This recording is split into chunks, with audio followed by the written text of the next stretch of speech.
பல குறைகள் என்று சொன்னான். முருகன் சிரித்தார். குறையில்லாதவன் கடவுள் இல்லை. குறைகளை எதிர்கொள்ளும் மனிதன்தான் கடவுளாக மாறுகிறான். அந்த வார்த்தைகள் காற்றில் ஒலித்தது. வானம் அதிர்ந்தது. முருகன் கைவிரித்து வானத்தை நோக்கிச் சொன்னார், இனி உன் பயணம் தொடங்கட்டும். அதே நேரத்தில் இருளில் ஒரு அசுரன் எழுந்தான். அவன் பெயர் மயக்கன். அவன் மனதை மயக்கும் அசுரன். அவன் மக்களிடம் பொய்யை உண்மை போல சொல்லுவான். மயக்கன், மனதை வெல்ல முடியாது. பயந்தான் உண்மையான அரசன். அவனின் குரல் மயக்கமானது.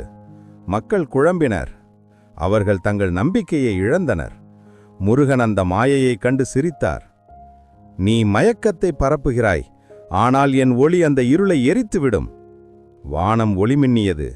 முருகன் தனது வேலை உயர்த்தினார். அந்த ஒளி மயக்கனின் மாயையை உடைத்தது. முருகனே, நான் மக்களின் உள்ளத்தையே பிடித்திருக்கிறேன்.